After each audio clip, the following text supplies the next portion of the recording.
Ok, skábraut og fleygar. Svona kennsluleiðbeiningar. Þetta fyrsta verkefni 1A. Og hér við þurfum að vera ströng. Einhverjir hugsanlega, kannski svarar enginn þessari spurningu fullnægjandi. Það ekki vera að hleypa fólki í gegn og sleppa við næstu spurningu ef það svona næstu því eða sirka bát með svarið. Við erum bara rosalega stíf, þannig að það bara þeir sem eru allra bestir í efninu sem að geta þetta, og þetta reynir á þau, þetta á að reyna á þau, og við þurfum bara að reyna að koma í veg fyrir að þau gefist upp, og við gerum það með því að fara á milli og hjálpa þar sem að þau eru að lenda í vandræðum. En spurningin útskýrð hvað átti við þegar sagt að nota mig vélar og tækni til að auðvelda vinnu en að vinnan þurfi samt að fara fram. Hvernig tengist það formúlunni 2f = f sinnum d, FD. Ef þau svara ekki öllu þessu, líka þessu með formúluna, að þá eru þau ekki með rétt svar. Og þá segjum við bara, hrósum við, þetta er flott, þetta er rétt hjá þér, og hvað ertu að meina að spyrja það eins út í svörin sín, en síðan sendum við þau að gera verkefni 1B. Nema hvað? Bara til að útskýra nákvæmlega hvað það er sem að verið að spyrja hérna. Vinna er ekki bara vinna. Vinna er eðlisfræðilegt hugtak og það merkir annað heldur en krakkarnir eru vanir. Og vinna er það þegar einhver beitir krafti yfir einhverja vegalengd.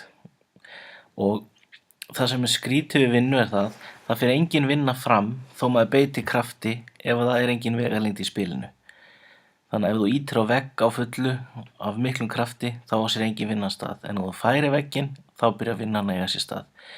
Og við reiknum vinnu með því að margfalda saman kraftin og vegalengdina. Og það er formúlan. Formúlan táknar work sama sem force sinnum distance. Það sem vinna er 2f, kraftur er f og distance er vegalengd. Og þessi fyrsta spurning, hún reynir á hvort að nemendur átti sig á því að eitthvað sem kostar vinnu, eins og til dæmis að lyfta steinu upp í ákveðna hæð, er hægt að gera auðveldara en það kostar samt á endanum jafn mikla vinnu.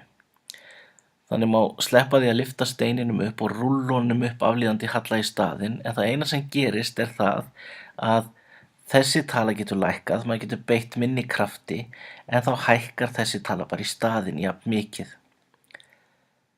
Þannig að við getum minnkað kraftin sem þarf, en þá hækkar eykst vegalengdin sem maður þarf að beita kraftinum. Þannig að það er ekki hægt að komast hjá því að framkoma vinnuna. Bara minnka erfiðið. Og skábraut er vél sem að bara gerir þið kleift að skipta á krafti með því að auka vegalengdin í staðinn. En vinnan verður samt alltaf jafn mikil. Hún verður auðveldari en jafn mikil.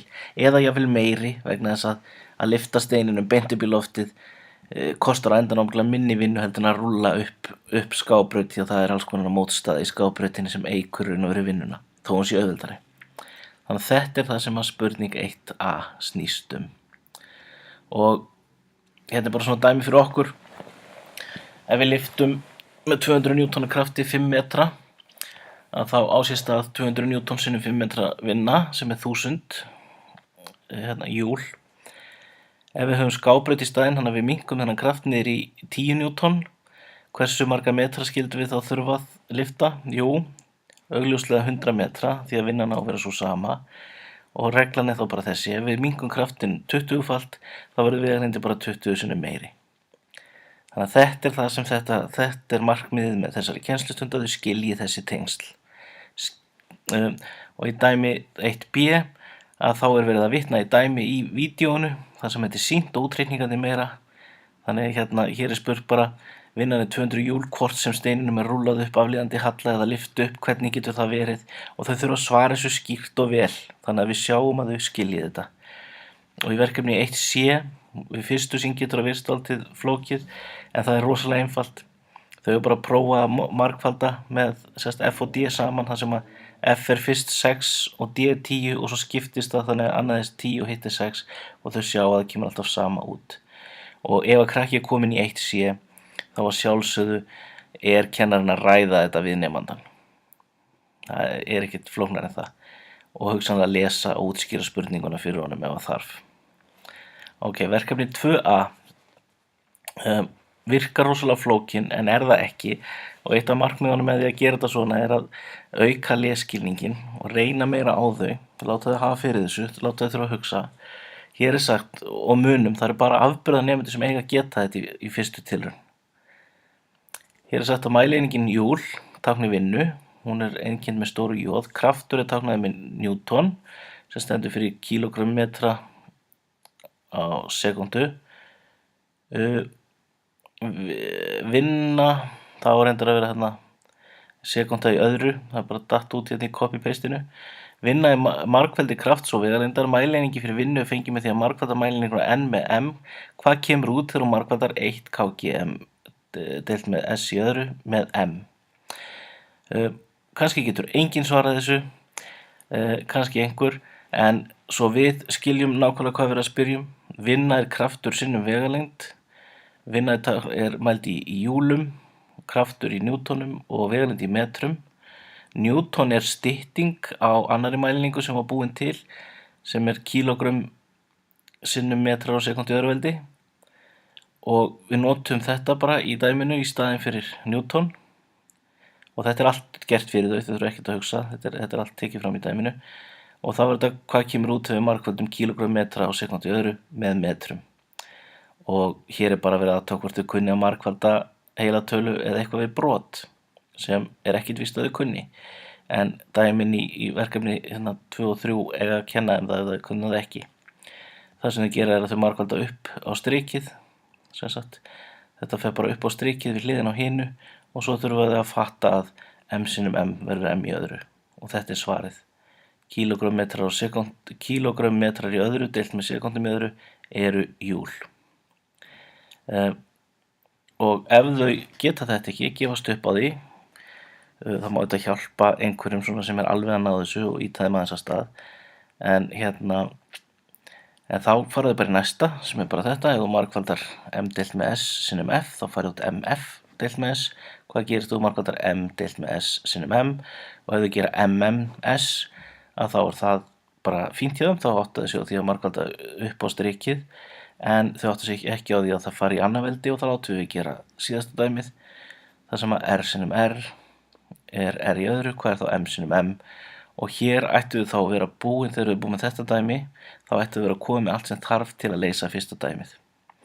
Þannig að þeir sem eru klárir munu skoða þessi dæmi sjálfir og gera fyrsta dæmið í fyrstu tilraun. Ok, síðasta verkefni hægt að nota skábraut eða fleyg til að opna krukku með mjög stífu loki. Hvernig fer maður að því?